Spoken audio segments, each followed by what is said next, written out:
At T-Mobile, our critical mission is providing unparalleled 5G coverage for when connectivity is mission critical. Introducing T-Priority, America's best 5G network experience for first responders, even in times of congestion. More capacity, faster speeds, better coverage. T-Priority from T-Mobile, built for tomorrow's emergencies, ready today. Discover more at t-priority.com. For qualifying organizations on eligible rate plans, coverage not available in some areas and may be impacted by emergencies. As a parent or mentor, you have the awesome opportunity to help a young person build a future. So if the future they want is in the military, take the time to learn more at todaysmilitary.com, because their success tomorrow begins with your support today. Empower. Claire is practicing her breathing for her upcoming yoga retreat in Bali. Has she ever done yoga before? No. But Claire worked with Empower on her savings and investment strategy. She got good at money, so she can be a little bad. Empower. Invest well, live a little. Join our 19 million customers today at empower.com. Past performance is not indicative of future returns. Investing involves risks. You may lose money. Advisory services are provided for a fee by Empower Advisor Group, LLC, EAG, a registered investment advisor with the Securities and Exchange Commission. Om Namaste. You're listening to the Animation Addicts Podcast with the Rotoscopers, episode 194, Dr. Seuss's The Grinch. Does the Grinch need a job?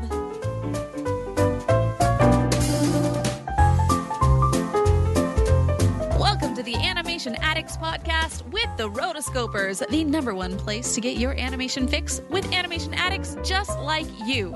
Each episode, we dive into the wonderful world of animation featuring Disney, DreamWorks, Pixar, and everything in between. From hilarious discussions and movie reviews to interviews with industry insiders, this show's mission is to brighten your day through our love of animation. So hop on your nerdy couch, grab some snacks, and get ready to hang out with your animation besties, because it's time to dive into today's episode. Welcome to the Animation Addicts Podcast. My name is Chelsea Robson, and normally I have a co-host with Morgan Stradling, but she is unable to make it today. So today I am very excited because I have two very special guests. First off, if you've been listening to the podcast for any amount of time, you may have heard Rachel Wagner is here. Hey, Rachel. How's it going? Merry Christmas. Merry Christmas. Man, we're excited. And then also, we are inviting some of our Diamond patrons on. We have Alex Beavis. Say hello, Alex. Hello, everyone. Merry Christmas. Merry Christmas. This is exciting. So I want to get to know Alex a little bit better. So tell us a little bit about yourself. Yeah, I've been a Disney animation fan all my life, former Walt Disney World cast member, and currently right now I'm a mental health worker here in Vancouver, BC. So just kind of enjoying the pandemic as we all are. And yeah, just love all things kind of animation-wise. Nice. Well, glad to have you, Alex. Glad to be. So the Animation Addicts Podcast, as you heard, we talk about animated movies. And today we have Dr. Seuss's The Grinch. It was made in 2018, and we are going to just jump right into that. But first, to find out a little bit more about our newest addition to the podcast today, we are going to play Catch and Fire. Alex, are you excited about this? I am very excited. For anybody that is brand new, Catch and Fire is a segment that we take. We find out and we ask the hardest questions in the animation industry. It's a rapid fire asking of questions. So I ask a quick question. Alex will respond as quickly as he can. And then we will just roll down and find out all of the most important things about him that every animation addict would need to know. All right. Alex, are you ready? I am ready. Well then, how about a quick round of Catch and Fire? Catch and Fire? You mean me? You're the only one with enough courage. What was the very first animated movie you remember seeing? Fantasia. What is your favorite cartoon growing up? Darkwing Duck. Favorite animator or artist? Andreas Deja. Classic animation or CGI? Classic. Disney or Pixar? Disney by far. Leica or Studio Ghibli? Studio Ghibli. What is your favorite animation studio? Disney. All right. Songs or no songs? Gotta be songs. Makes the movie that much better. It does, doesn't it? All right. Are we going for heroes or villains? Villains. Stitch or Tinkerbell? Tinkerbell. What is your favorite animated dog? Bolt. Tiana or Mulan? Gotta go with Tiana on that one. Snow White or Sleeping Beauty? Snow White. Rasputin or Dr. Facilier? Dr. Facilier, just because I like how he's animated a lot more. All right. All right. And this is the final and most important question of all. Alex, which would you rather watch? Mulan 2 or The Return of Jafar? I'm gonna have to say Return of Jafar, because Mulan 2 is not the greatest movie I've ever seen. Are either of them? No, that's true. But at least Return of Jafar has the Aladdin TV series behind it. So it's There you go. Yeah.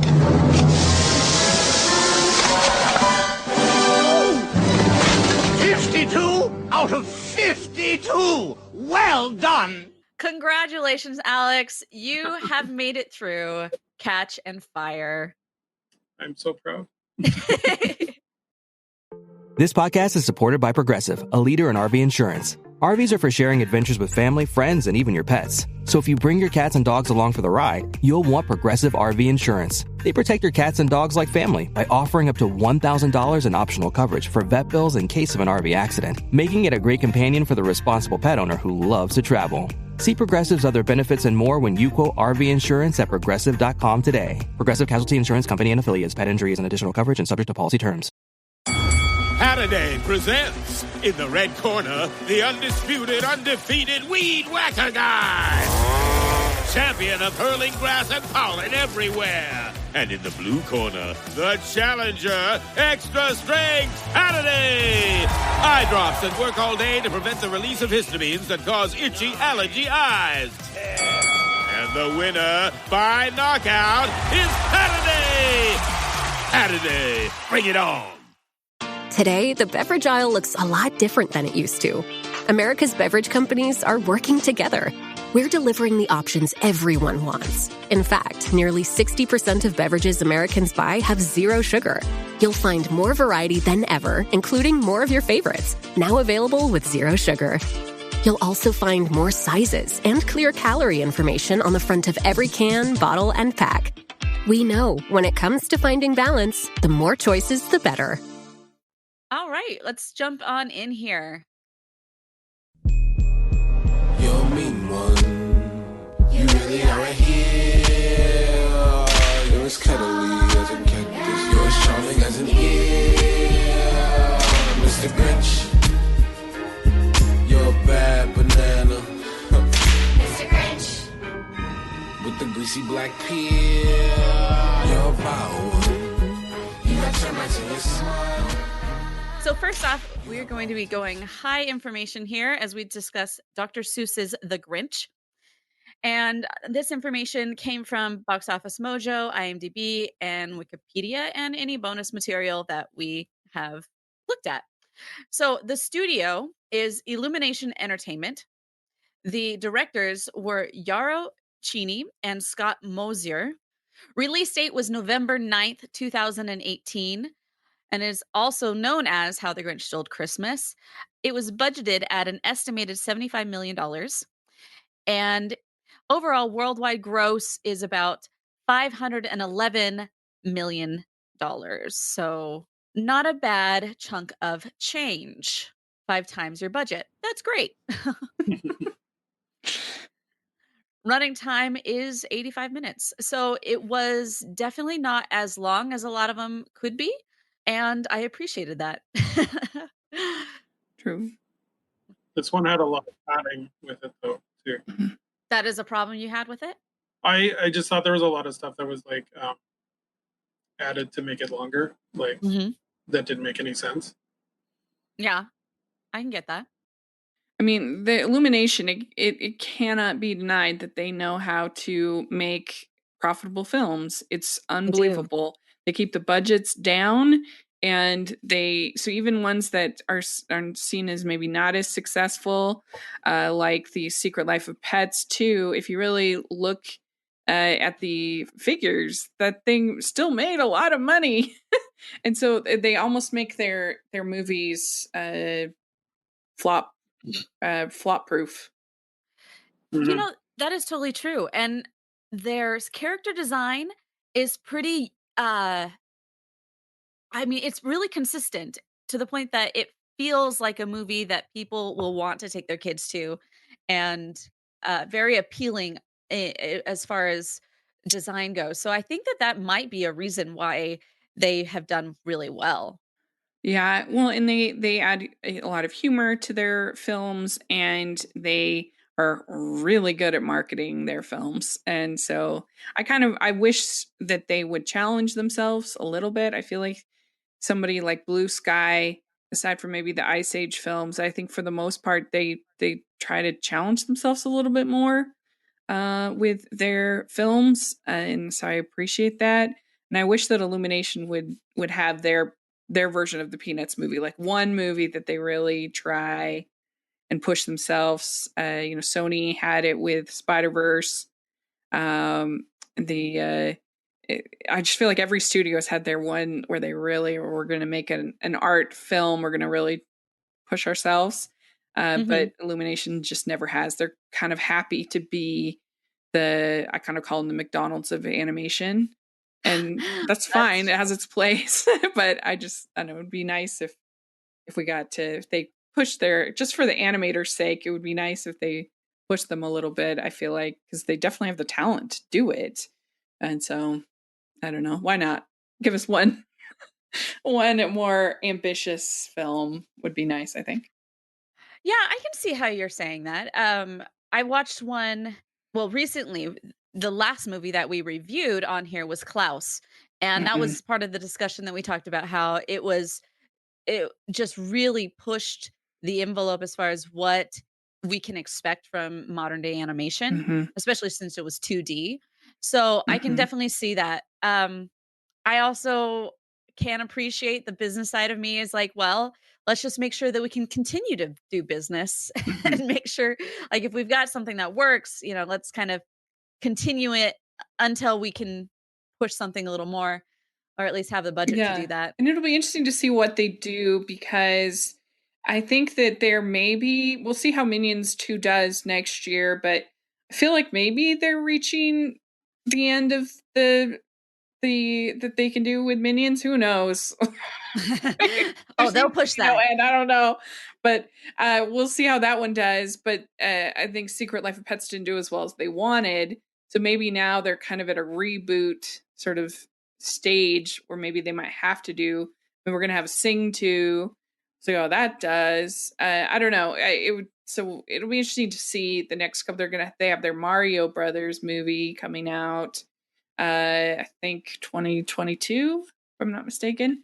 Anyway, so hopefully they might, we'll see what they do in the future. But yeah, and there cannot be denied that they know how to make money, that they should teach it lectures, because they do so good.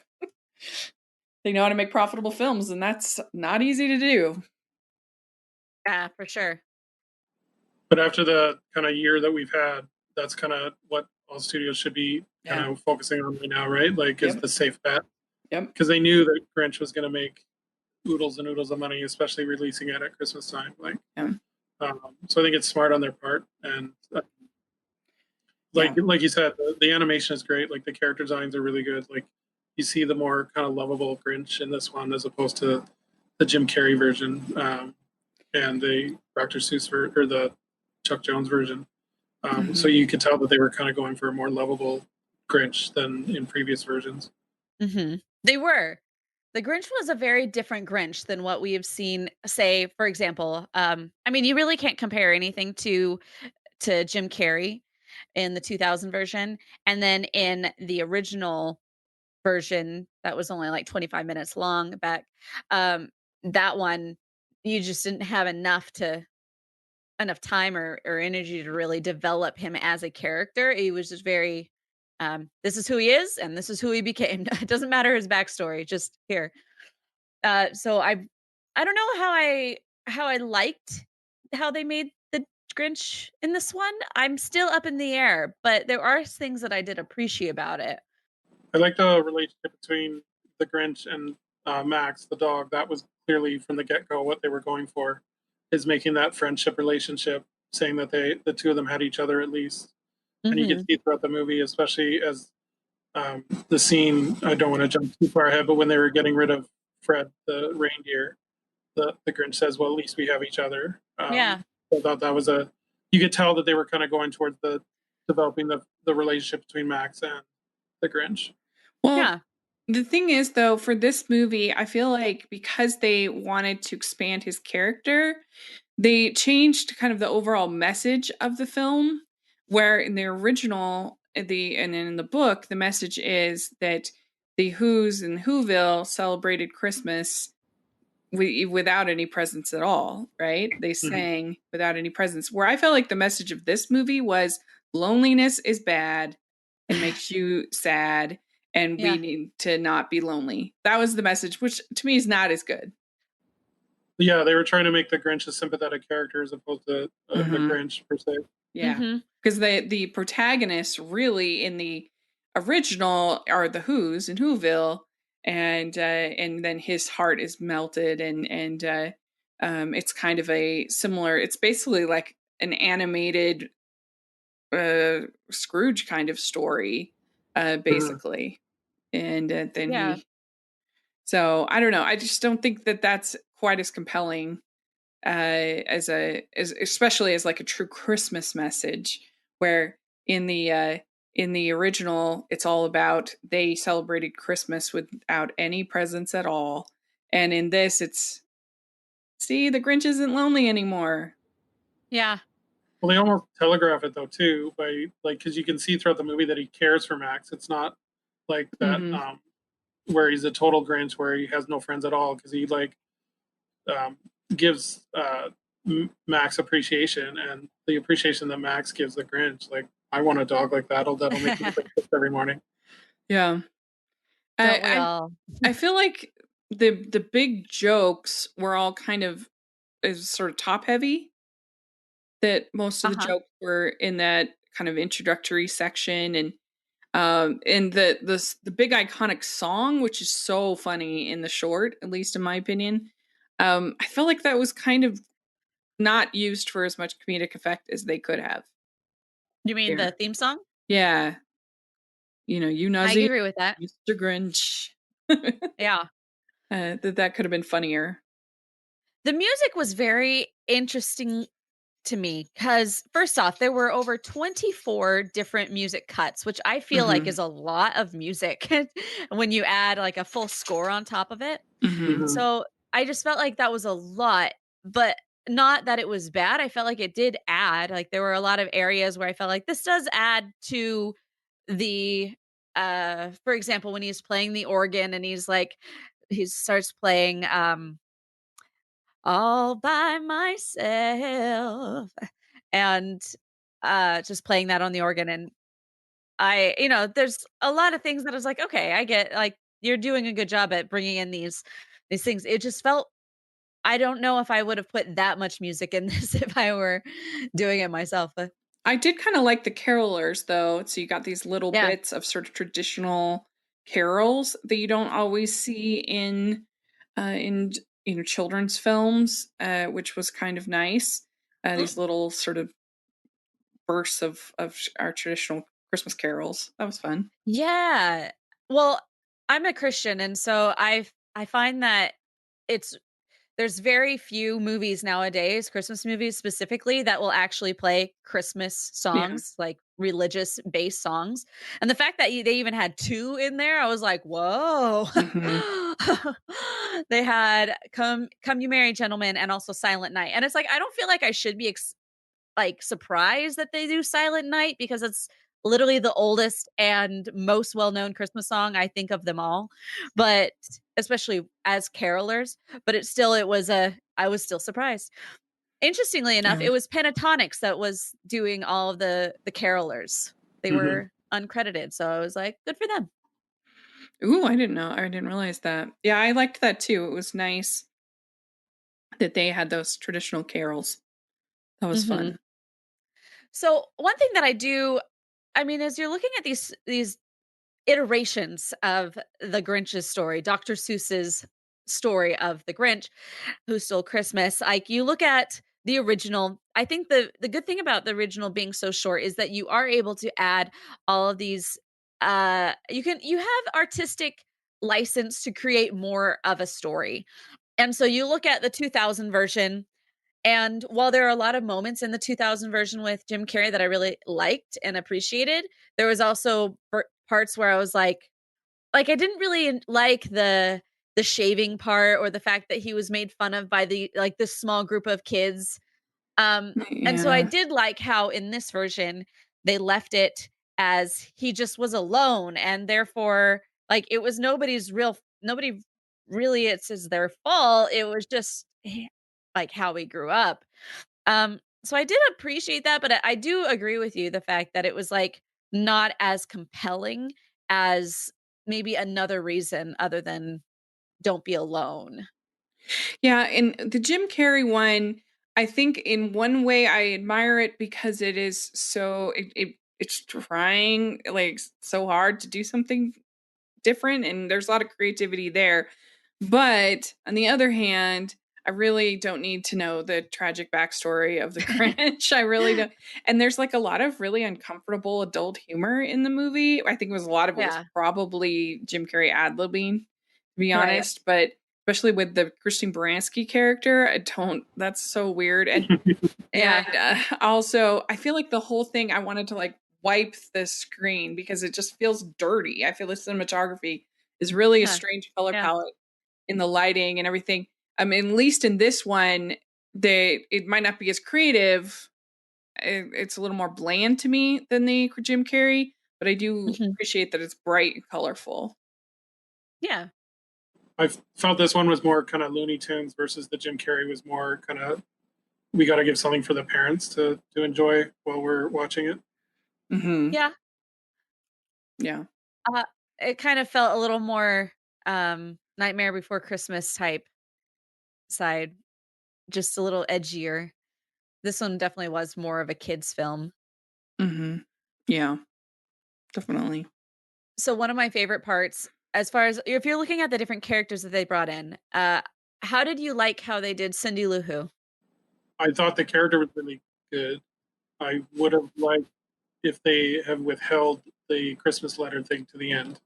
I thought they gave that away way too early. That's true. Like, I thought it would have been more impactful if the Grinch would have thought that she's after presents and stuff like that. And then at the end, you realize she's doing it for her mother. But the fact that they kind of pulled the trigger way too early, I just thought that kind of lessened the impact of it.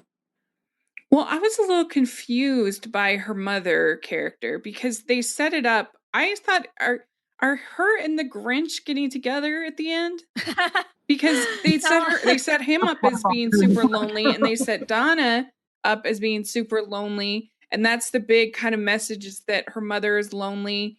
And I kind of thought that was where I was a little bit confused about that storyline, what was going on there. How he comes in and he's helping with everything and setting the table and okay. Her new daddy, he like because it feels like there's if she's not getting together with the Grinch, then there's no like happy ending to her story, to Donna's story. Right. It's just kind of like, well, another day. I guess, yeah. You gotta have a happy ending in a Christmas movie. So that was a little weird to me, but it was fine. She's fine. Cindy Lou, she's pretty cute. It's kind of, their proportions for her were really off. Like in terms, like her design was okay, but like her carrying the hockey stick, I was like, there's no way. Like, how's she gonna like do anything with that hockey stick? It's like 3 times the size of her. Like, well, she's Cindy Lou Who, she's supposed to be little, but yeah. I don't know. The whole letter writing thing was interesting. I wish they would have done more with her friends. Like I felt like that scene was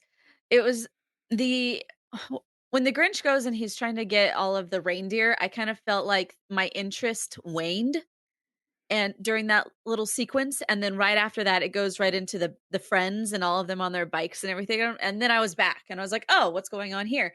And I feel like they should have done more with them because I liked their individual personalities and how they kind of like work together. Like the kid who was like, "My mom set the timer." Like, dude, timer? It's new. It was just like it was funny. Like they should have kind of added more onto that, I think.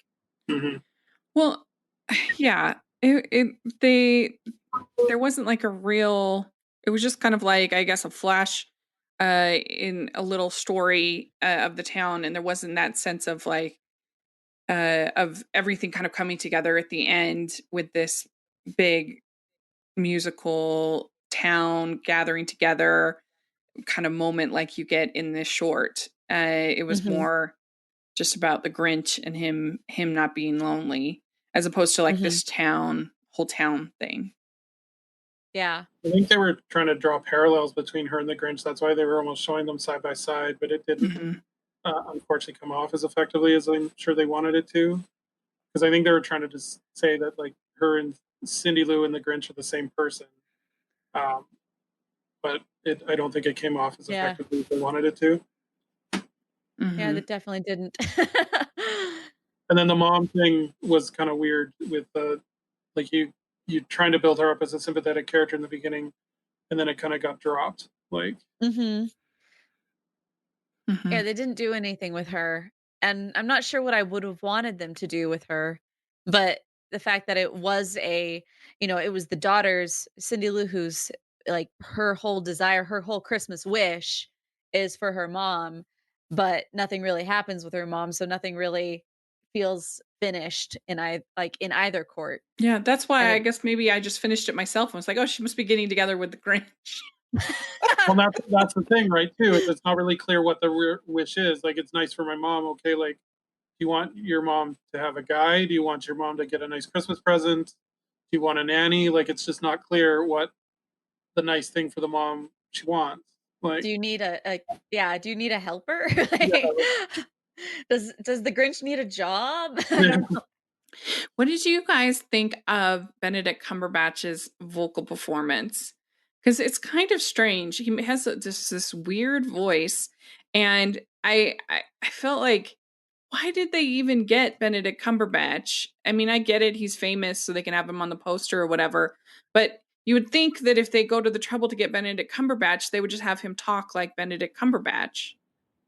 Apparently, it was his idea to talk like that. They wanted him to talk normally, and he's like, "Well, everyone else is American and I'm British, so like it doesn't make Yeah. any sense."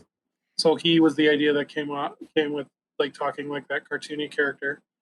And I think the reason is he was coming off of Doctor Strange, so like, Yeah. oh, a really big name. Maybe Yeah. he just overthought it because he's living above Whoville. They're not in America, so they can have whatever voices they want. Yeah. Mhm.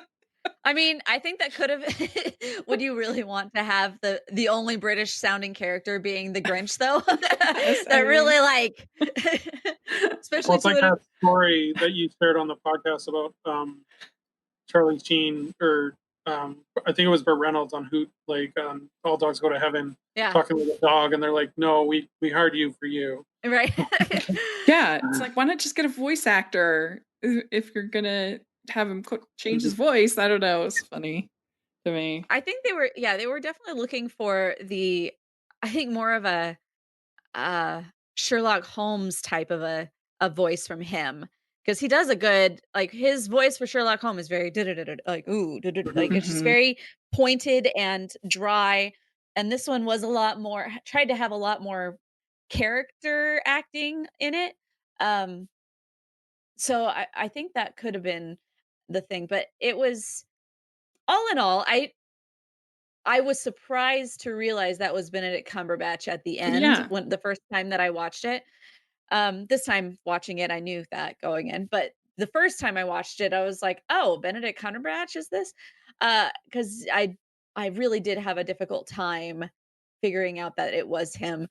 Um, and I I just go back to, do we really want the only British character to sound like to be the Grinch? Like that looks bad on the UK friends.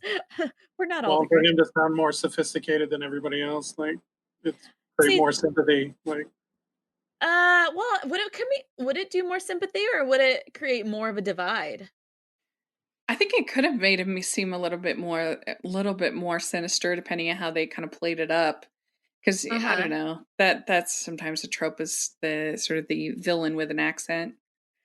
Yeah, it made him feel That more is a like an trope. outsider. He's the only one who has a different voice. Mm-hmm. I don't know. It was like, what is this voice? This is so weird. Mm-hmm. But so we had other townsfolk that we kind of get to know. We have the neighbor guy, who he's the one with the sleigh on his house that he steals, where he also likes to dye his hair chocolate explosion. I appreciated him. Mr. Bricklebaum. Yeah, that was his name. I love the line of his when he gives the Grinch a hug, saying that like it's not a hug unless you give it back. Like, That's right. Oh, like, you're cool, man. And then at the very end, he's like, "That's my best friend. That was beautiful." I would have I know the movie we like in padding, but I would have loved to see more of the relationship between those two, because the Grinch said that he'd been trying to dodge him for years, like, and that he's been his friend for like the whole growing up type thing. I would have loved to kind of even one scene seeing that kind of relationship. Yeah, or even just Mr. Pricklebaum like coming back and say, "Hey, remember that time we did this?" You know, you don't have to like do a full flashback, just more of like create on both sides a connection of like I guess that really would show that the Grinch was completely deluded and projecting everything on everyone else, and the guy would be like, "Okay, whatever." So there comes a point where where he goes and he is needing a reindeer, and he ends up getting this reindeer, and he just calls him Fred, which I found to be really cute, because Fred is actually the name that my dad uses when anybody asks the question, who did or who does or who, and he doesn't know the answer, he always just says Fred. Oh, Fred did nice. it. And so that just made me laugh. Like, that was Fred. Oh, okay, Fred. That's like my cousin's grandfather. So on her other side, he's like, when you get to a certain age, you just start calling everybody Joe and Stephanie. you're right half the time. Perfect. That's funny. Yeah, there's Fred. That was something new. It was fun.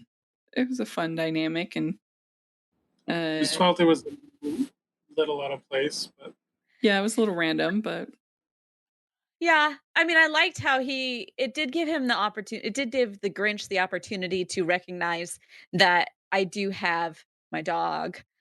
So, as Alex pointed out earlier, so I think it served that purpose. But like, I love the design on the little kid and the little kid reindeer and the wife thing. I thought it was a cute scene, but I just thought it took away from the reveal at the end of the Grinch. Because he already had that like caring side to him, and it just like we all knew it was coming anyways, but like it just kind of, I don't know, took away from the end moment a little bit, I thought. One thing I like about the animated short is that you kind of sympathize with the Grinch, because the Who's down in Whoville are making all of that noise. All the noise. And you have all of those fun machines. Whereas in this case, they he's didn't. The one with all the machines. Yeah, he's the one with all the machines. He's the inventor.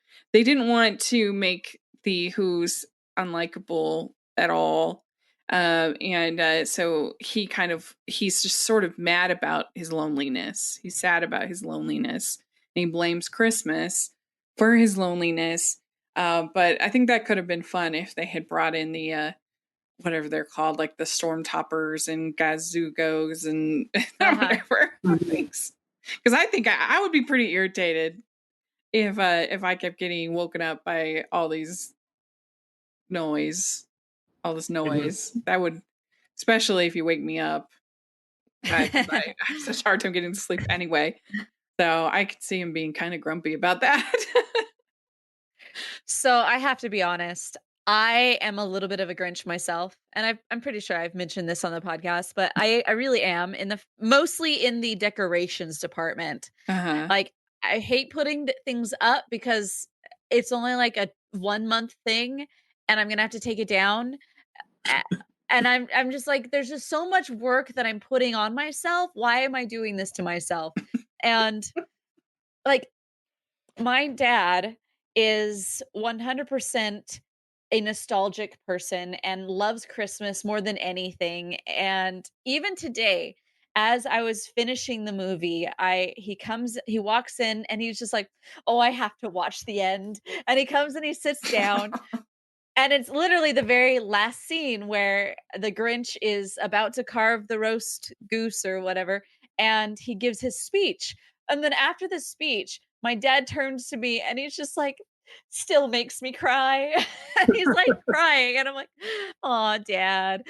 But I am the Grinch in the house because it's like he really wants it up as soon as possible, but also doesn't want to do the putting up.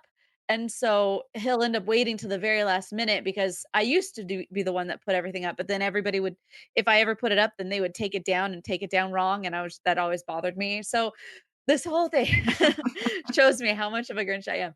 But the moment where the Grinch is going around and they're taking down all the lights and everything for them, I'm like, I would actually be really grateful for the Grinch at this moment.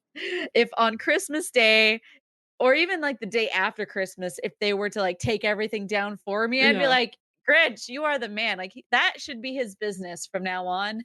Day after Christmas, takedown of Christmas. It's true. I can feel you because it's a lot of work, especially if you're doing it by yourself. And there was one time where these people offered on Facebook to basically, you could pay them to put up your tree and decorate your tree. And this was the best service I've ever, they never done it again. And I was like, oh, must not have been profitable, but that was the best. Anybody who wants to put up let me know. Well, that's funny. It is a lot of work, but I have to say, I don't think there's anything better than coming down my staircase and seeing my tree lit up there in night.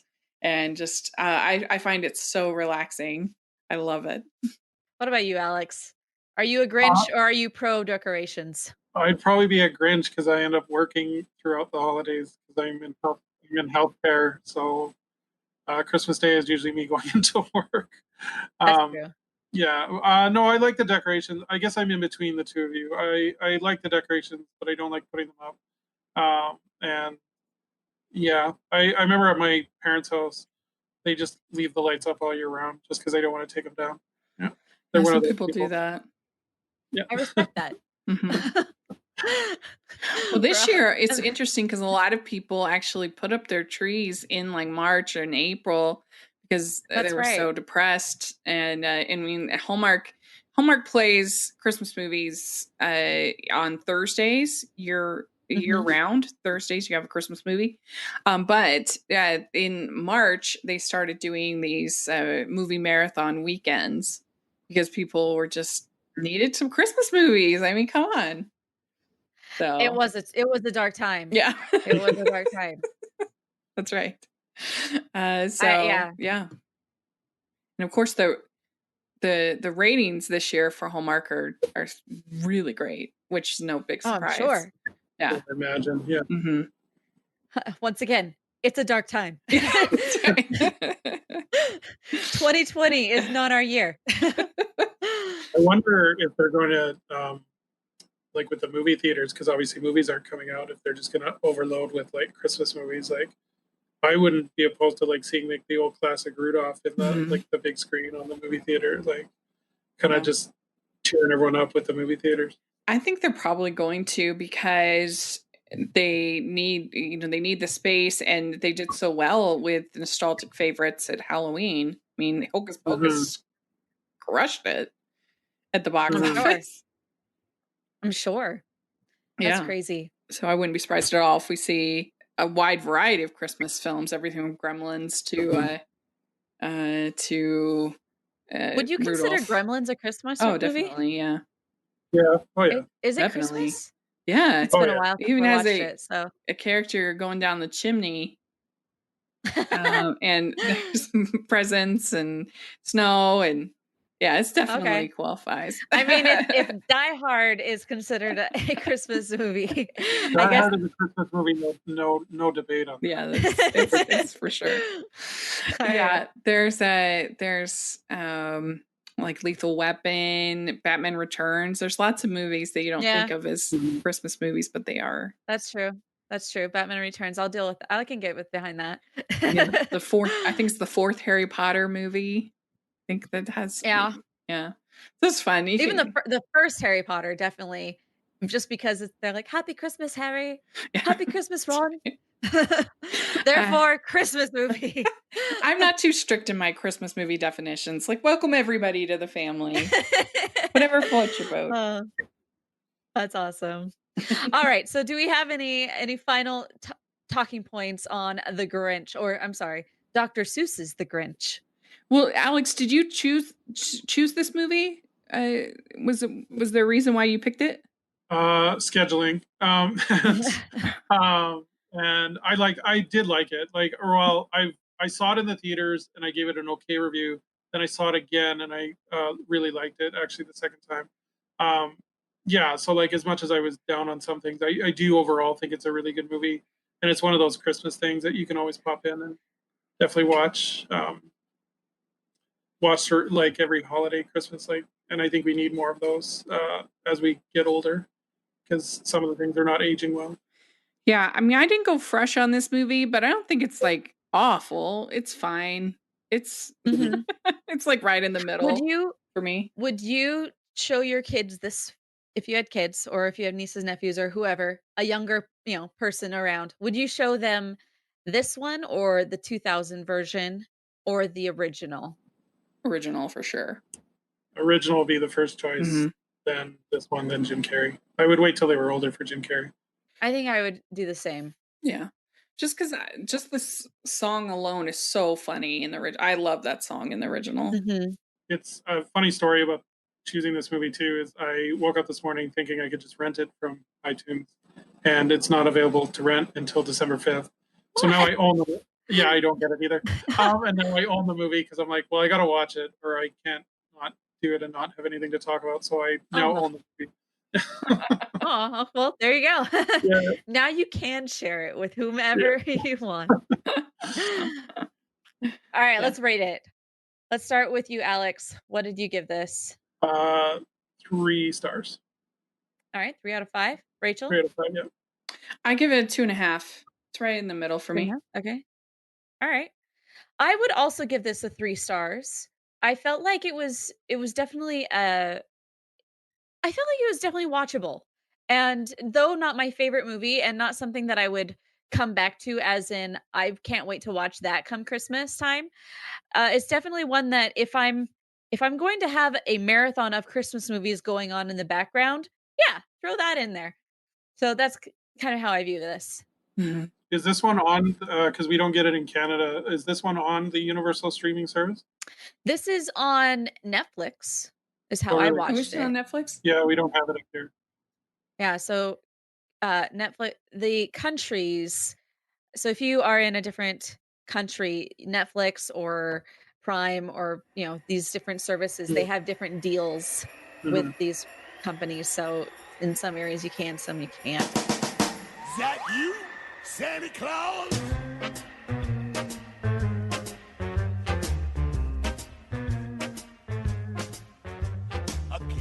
Guys, thank you so much for coming on here. We are so glad to, the Rotoscopers, we really appreciate all that you guys do for us. Rachel as a writer and also a patron, and also Alex as our Diamond level patron. Thank you so much for everything that you guys have done, because honestly, we wouldn't still be doing this 8 years later without all the help that we've gotten from you guys. Well, thank you. Thank you. It's funny you say 8 years, but I'm still behind on listening to all the shows. I'm right now at Fantasia, which is like 2 years. You still got some room there. Yeah.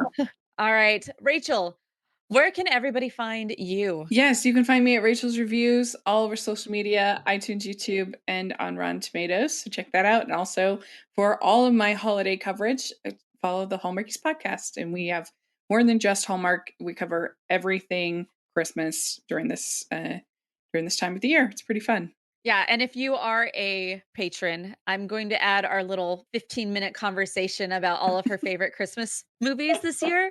I was really begging her to tell me what I should watch as far as Hallmark and Lifetime Christmas movies, because that's my jam. So if you would like that information, go become a patron as well. You'll be able to get ad-free episodes as well as that extra content. So yay! Yay! Merry Christmas. Alex, you have also started doing reviews. What's going on with you? So with COVID boredom, I started a YouTube channel called Disney Movie Investigations, where I am taking the Disney movies on Disney Plus alphabetically. Ooh. And and reviewing each of them, just giving kind of a background of what they are, how they got made, like what interesting stories, as well as what like if they have any presence in the theme parks or different merchandising, stuff like that. And then occasionally I will do a different Disney bonus story where we talk about something about the parks or just a different kind of something in the Disney universe. Awesome.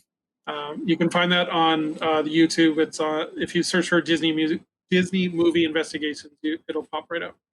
Perfect.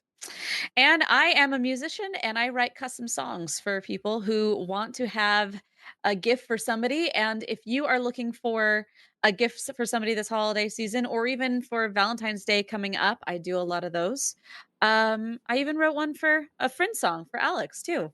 Yeah, it was really good. She moved her to tears. It was a funny story about that because her cat ran away a week before I gave her the song. Aww. And she said it was something that she really needed. So it was definitely a plus. I've been meaning to write a review, and I will get to that, Chelsea. Oh, perfect. But yeah, no, it really meant a lot to her. So thank you so much. It was a beautiful song. Thank you. So glad. So yeah, check me out. You can go to songsbychelsea.com or just chelsearobson.com. They'll take you to the same place. All right, guys.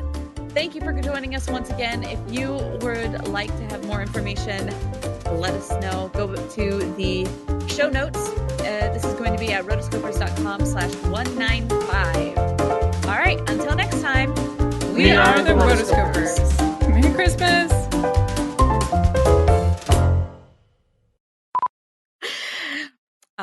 Rachel, have we ever played Catch and Fire with you? I don't think that you ever have, but that's okay. I don't think. Okay. Yeah. I'm sorry. I could be wrong, but I don't think so. Maybe it's just I was early on before you did it. I don't know. Well, someday we will rectify that.